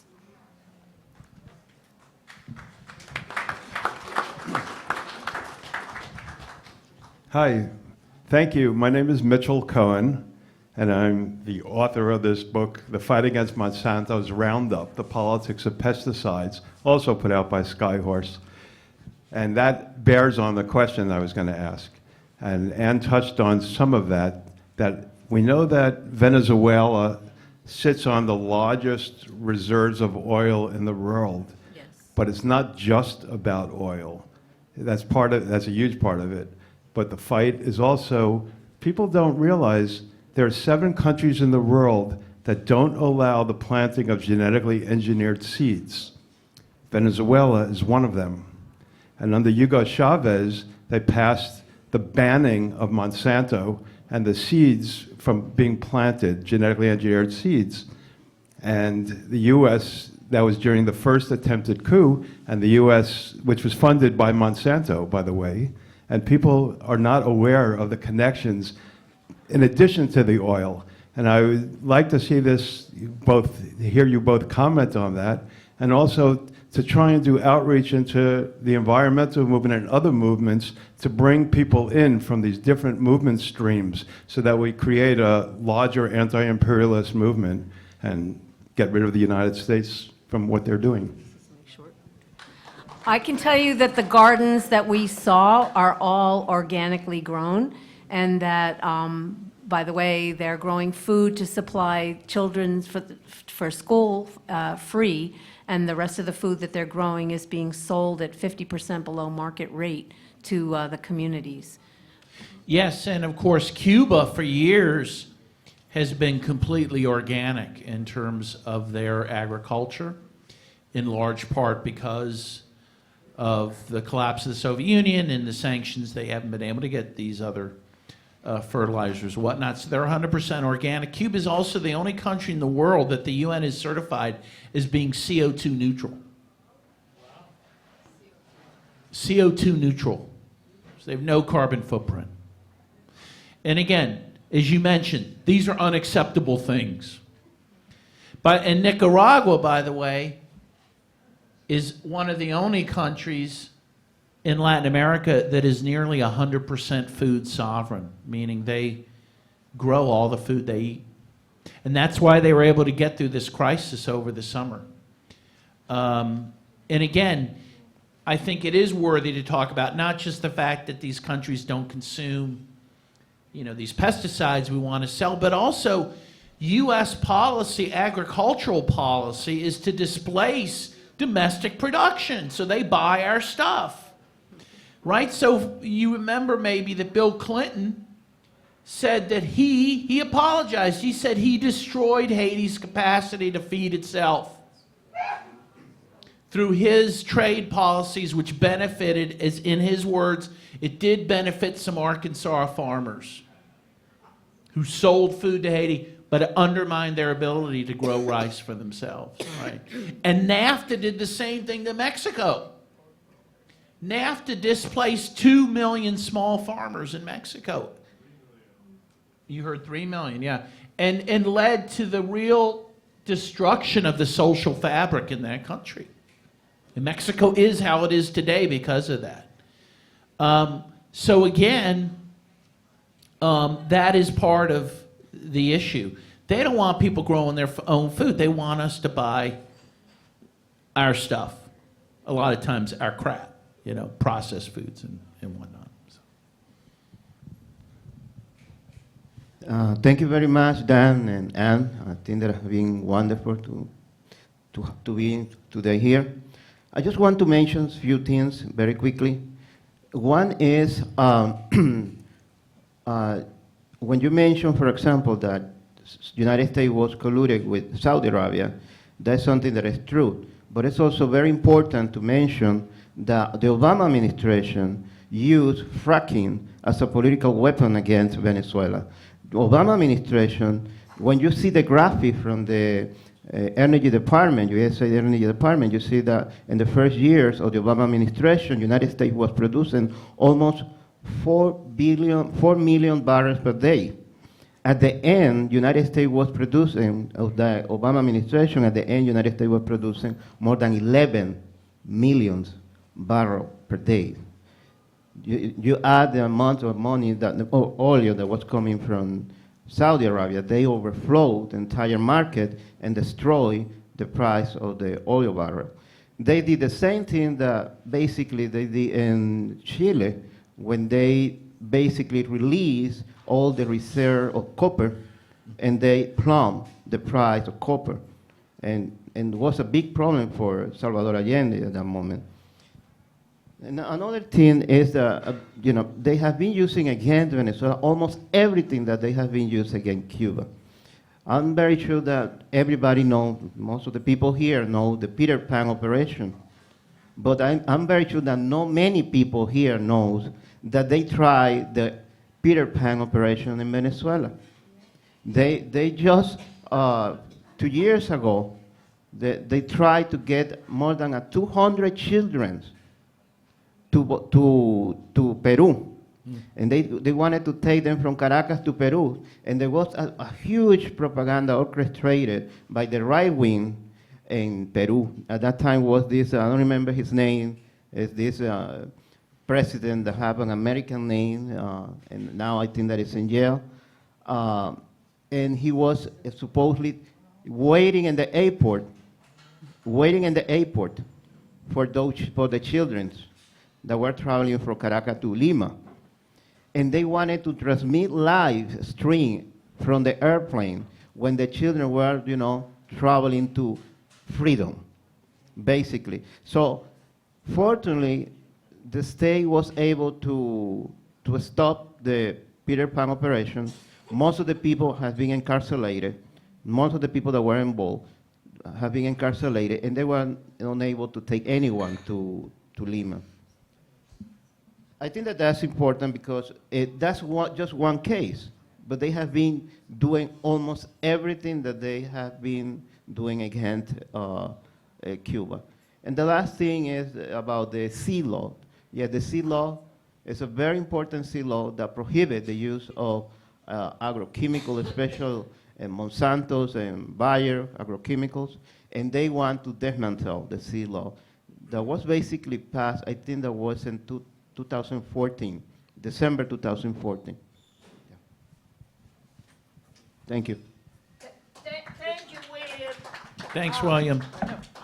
We will hold, with your indulgence, I think I pronounced it correctly, for a few minutes, we would like to introduce one of our guests this evening.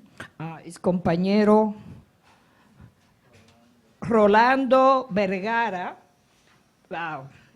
And Rolando is the first secretary of the permanent mission of Cuba to the United Nations. Please welcome compañero from Cuba, revolucionaria, Rolando Vergara.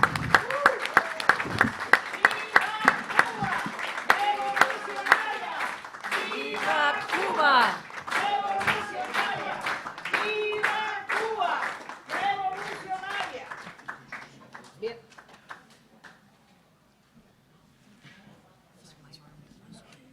Bienvenido, compañero.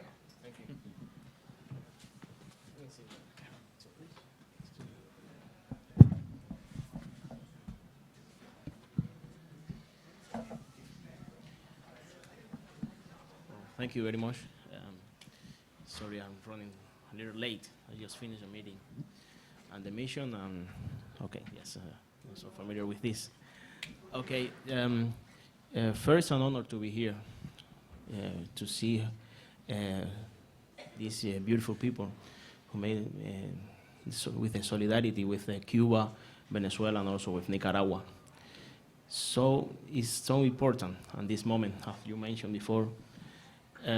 First, if we say in 2014, in the new era of the diplomatic relationships between Cuba and the United States, so many people say, even from the solidarity movement, that the blockade is over.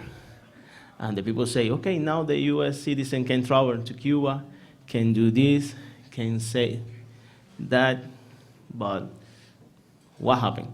During the last 2 years of the Obama administration. It's true, we advanced in the diplomatic relationships.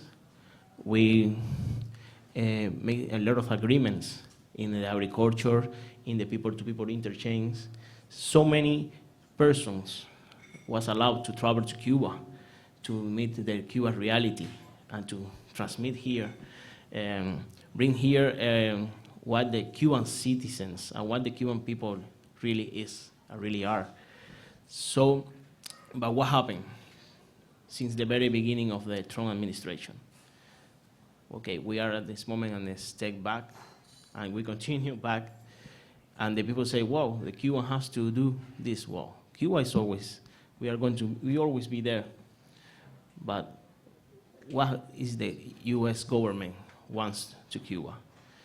Has our first secretary of the Communist Party, our Raúl Castro, said during the assembly, when we proclaimed the new constitution, the new Cuban constitution, he said, they always blind to Cuba, though every evil around the world.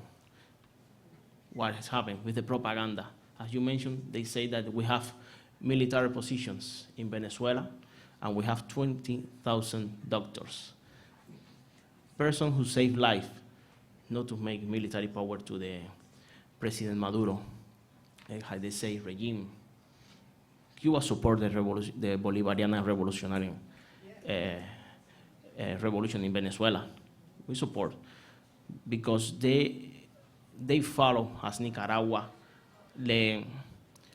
all that we want for the rest of the citizens in Latin America, and not only for Latin America, just for also for the rest of the world. Because we give us to the rest of the countries what we want, what we have, not what we have enough. For that reason, as you mentioned, since the very beginning of the Cuban Revolution, we sent the first medical team in 1961 to save life. At this moment, we have 75 medical positions, medical cooperation, medical around the world, even in Africa, in Latin American countries. But we say just with the only proposal to save life, to support to these countries, and to share that our revolution have. That's the opportunity that we have. If you start to analyze how this government start with the acts against the Cuban Revolution, we can say 2 years ago with this event, like the Star Wars event with the Sonic attacks against the diplomatics, the U.S. diplomatics and the Canadian diplomatics in Cuba. Well, where are the proof? Where are the tests? What they say? They don't say nothing. They say they are wrong. But for that reason, they reduce all their personnel in the Cuban embassy, in the U.S. embassy in Cuba, and they put in zero all the consulate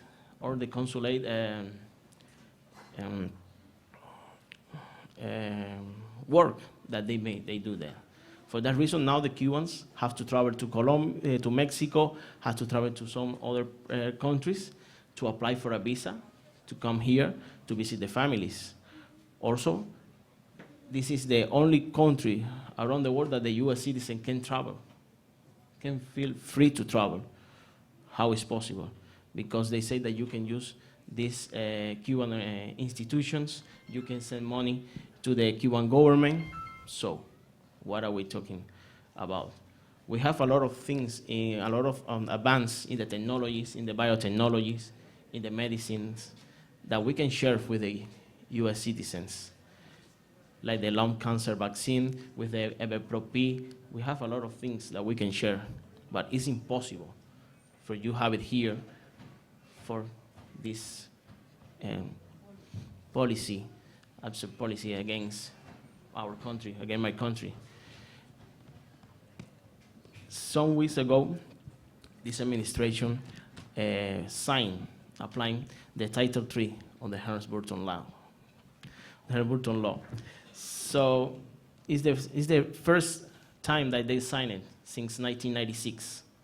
What they say, he allowed to the person to claim for the properties that they have in Cuba. You see, there are so many people now that say that the International Jose Marti Airport belongs to my family, the Hotel Meliá Coiba belongs to my family, or the place they will have, the National Hotel. Come on, it belongs to the Cuban Revolution, it belongs to the Cuban citizens. It belongs for more than For more than, for almost 60 years, we defend our one small country for a lot of sabotage, terrorism acts against our country, against our people. And if we fought, we still fight, and we continue fighting for that. It's because we have principle. We learn from our commander-in-chief, the Patria Muerte, venceremos. And also because we have person like you. We have person with as the solidarity movement in United States, around the world, since the very beginning of the triumph of the revolution. Because when a lot of people here say, okay, we have to destroy the Cuban Revolution, the solidarity movement in Harlem, the Puerto Ricans, the Dominicans, the US citizens say, why? Is Cuba, it can be like a faro, like a light or faro that we can follow. And that is what we want for the rest and for the humanity. Thank you for your support.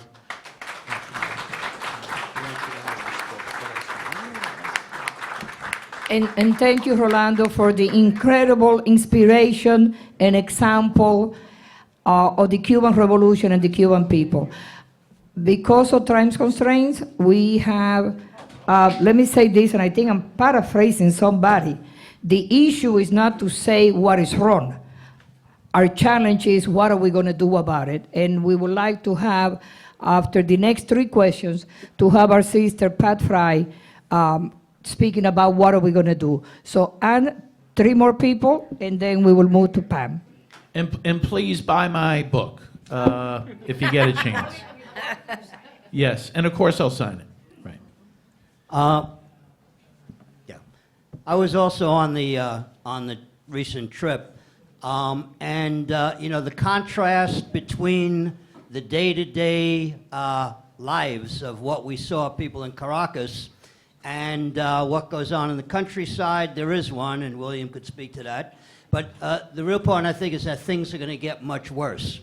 The sanctions are a form of economic terrorism, and it's anticipated that, in fact, it's going to become much more lethal. I think in terms of what I think needs to be done, amongst other things, is there's a presidential election next year, and I think we have to make the sanctions. Right now, the issue is not no military intervention. Elliot Abrams is against military intervention today. That might change tomorrow. The point is that numerous politicians have gone on record against intervention, but only one that I know of, who's running in a national office, has come out against the sanctions on Venezuela, or for that matter, Cuba. And I'll stand corrected if anybody knows different. That was Tulsi Gabbard, who, you know, has taken a real strong anti-war, anti-militarist stance. So my point is that I think that wherever politicians are running, we have to be bringing up the issue of sanctions in particular. It's easy to say no military intervention. What's your position on the sanctions on Venezuela and on Cuba? And I think that's a good point. And a lot of human rights groups, by the way, are either neutral or supportive of sanctions, like the Washington Office on Latin America, when we know that sanctions can be as deadly or more deadly than a military invasion. Of course, the example of Iraq, where we know the U.S. sanctions against Iraq after the first Gulf War killed 1 million Iraqis, including 500,000 children. Which, you know, of course, as we all know, elicited Madeleine Albright's famous line that it was worth it, that 500,000 children died, you know. And we have sanctions against 35 different countries right now. And those are illegal sanctions. And as you mentioned, we have to oppose those as hard as a military intervention. Aside from signing whatever petitions you can see against sanctions in whatever country, we're also right now trying to find attorneys who are working to start legal cases against the U.S. sanctions in different countries. And between Pat and me, so far, we've found 2 attorneys who are planning to start some legal cases. I would help So as well. I am a lawyer. All right. I am a barred lawyer, yes. Hi. I guess I'm wondering what your experience has been or what advice you have to build a solidarity movement here in the U.S. because, like, the labor movement, the immigrant rights movement, on these issues are so far off. Like, the immigrant rights movement is predominantly opposed to the Sandinista movement in Nicaragua. It's predominantly opposed to the Bolivarian government in Venezuela.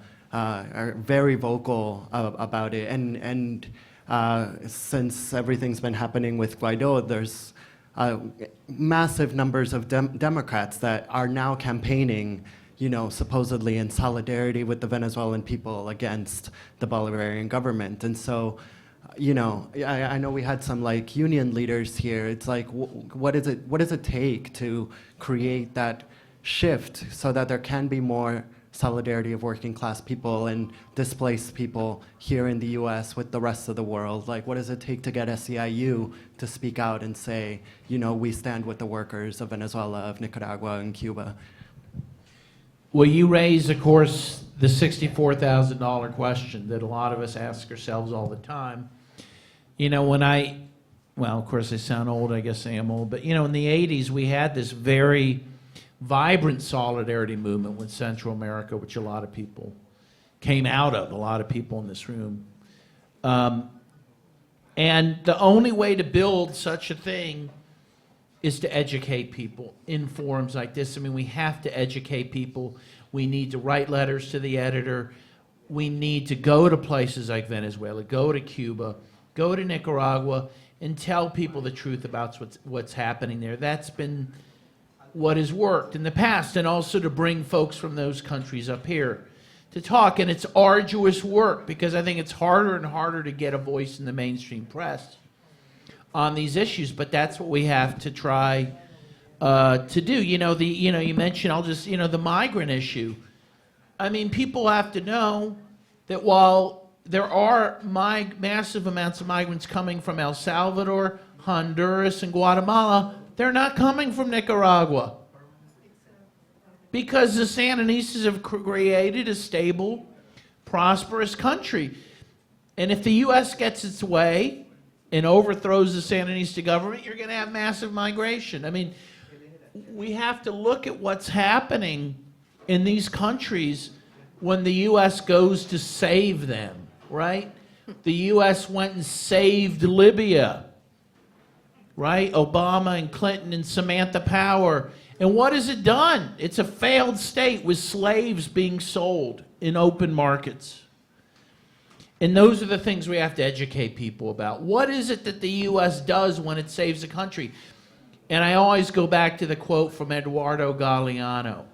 Every time the U.S. saves a country, it converts it either into an insane asylum or a cemetery. And that is what people have to realize. But it's a hard lesson. And all you can do is grind it out like we're doing it today. So, yeah.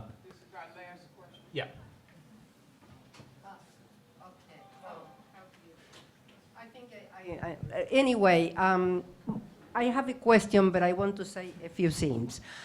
First, I want to reinforce your idea about this, that our media here always inform about massacres and genocides in left countries, in countries that are socialist.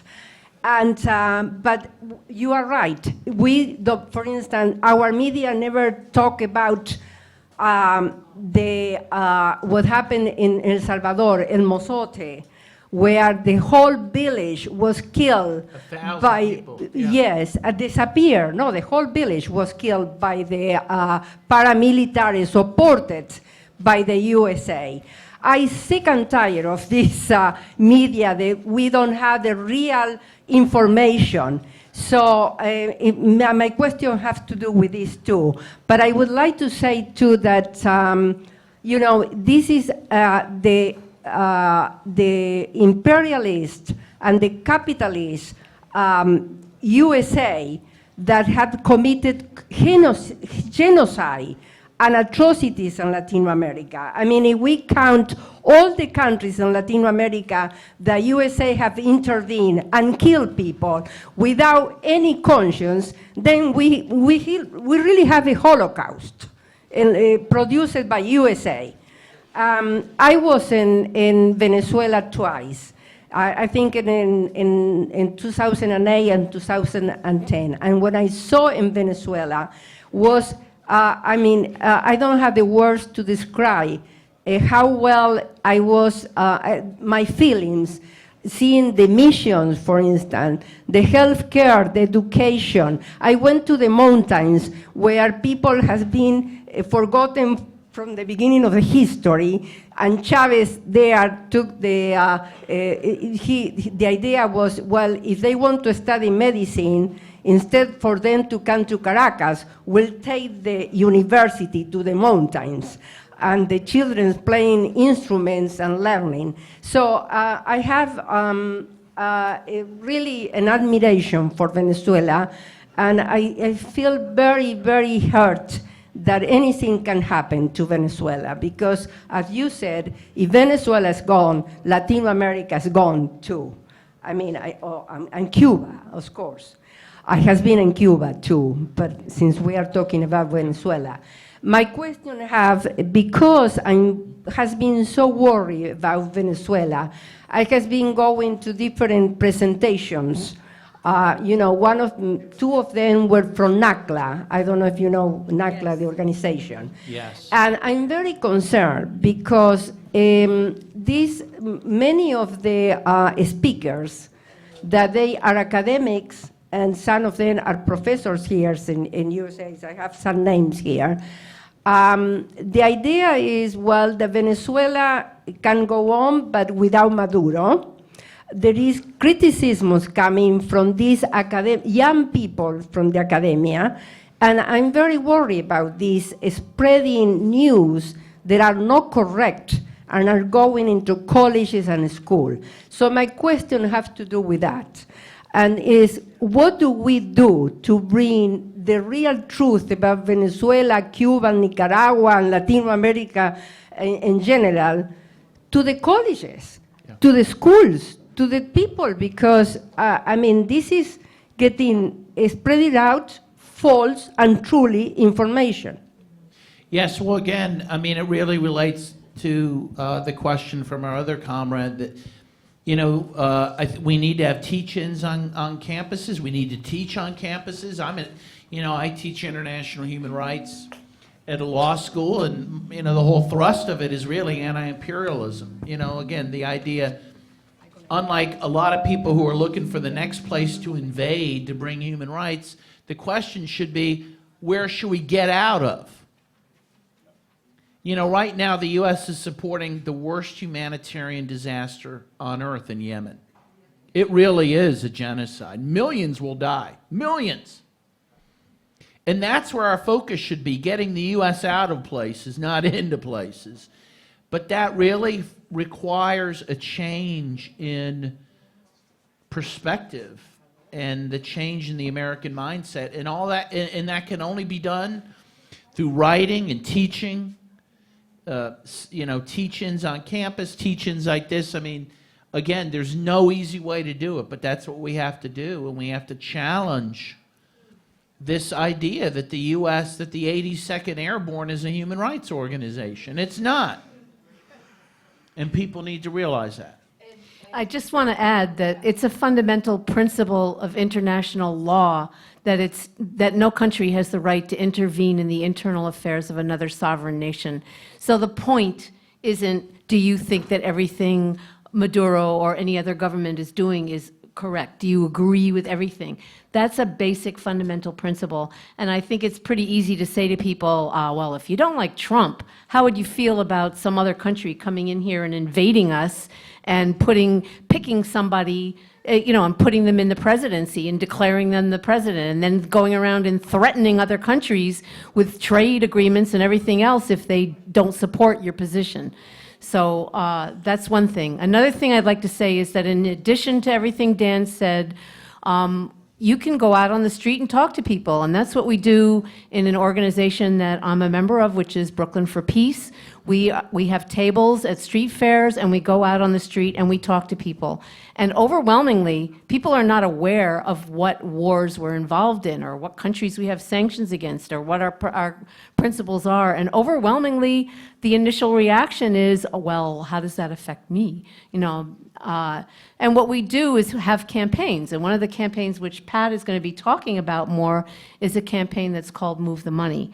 And that is very simply, if 60% of our discretionary taxes dollars go to the military, what about if we take some of that money and move it into the social programs that we need here at home?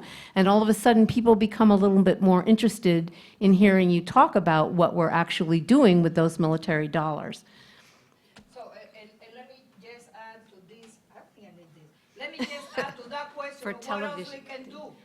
What we can do when we have activities like this, don't just come by yourself. Bring somebody else Right. with you. Ask a neighbor, ask a co-worker, get somebody. If go to a church, talk in a church. And I just want to say something because you raised the question of labor. We pride ourselves in 1199 for activism, but getting workers involved when people are facing so many problems.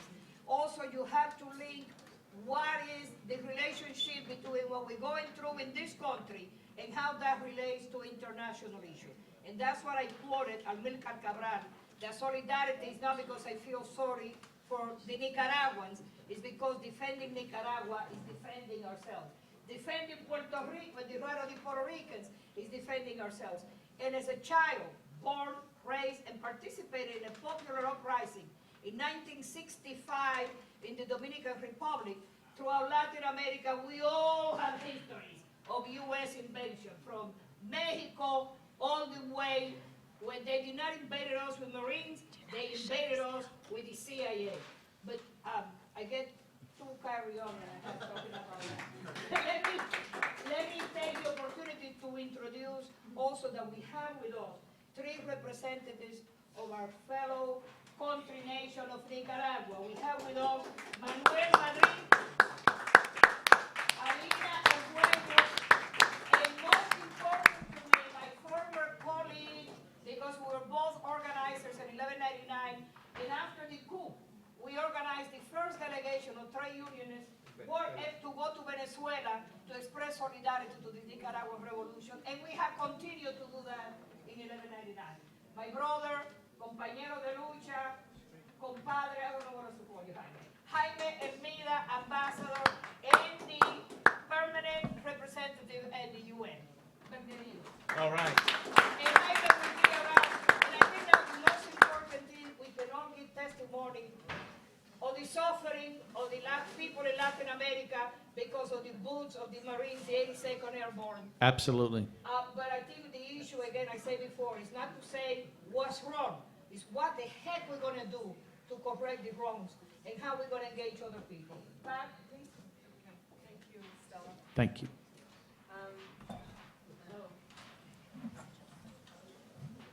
Hello. Okay, very good. All right, so I'm really pleased to close this program out by telling you a little bit about what we can do. I can't get through all because it would take too long, but I think you were all handed a sheet here, says what we can do. I want to draw your attention to 2 things. First of all, on Venezuela, there is a bill in Congress that the United States, the Trump administration cannot invade Venezuela without the approval of Congress. And there's 77 House representatives on that bill, It's not everything we need, but it is an important first step. Secondly, there is a companion bill in the Senate. There's 7 senators. Tomorrow, I will be meeting with Senator Kirsten Gillibrand because Peace Action of New York State has organized a meeting with her and with her legislative aide to talk about Venezuela and Yemen. So I've been asked to participate in that because I just returned from Venezuela and I'm going to be representing the Alliance for Global Justice in that meeting. So I think this is what we have to do. We have to have these legislative sit-downs and press these candidates. Gillibrand's a candidate for the president, right? So I think it's a really important initiative, and I commend Peace Action for doing that.